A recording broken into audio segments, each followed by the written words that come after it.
Hello everyone, one more swing stock. Let's come to the charts. This is weekly time frame stock, right? देखिए ये stock ने double top बनाया and फिर यहाँ पर retest करा एंड देन नीचे फिर ये बहुत टाइम से इस चैनल में फंसा हुआ था एंड ये इस चैनल से निकला एंड देन यहाँ पर रीटेस्ट करा एंड यहाँ से फिर से ऊपर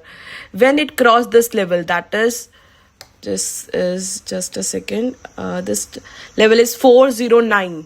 तो 409 पे से निकलेगा और यहाँ पे हमारी एंट्री बनती है अराउंड 412 या 14 पर राइट एंड इसका टारगेट हो सकता है huge that is 613 this is a positional trade आप लेके जा सकते हो 3 to 4 months के लिए 613 would be the first target after this,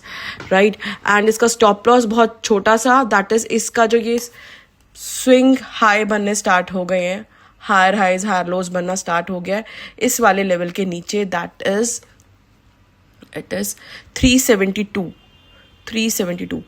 and see it's a good risk reward ratio it's 1:4 risk reward ratio and target is still 46%. See so the high chances बहुत अच्छा हमें रिटर्न देगा लेकिन आपको patience रखनी पड़ेगी राइट सो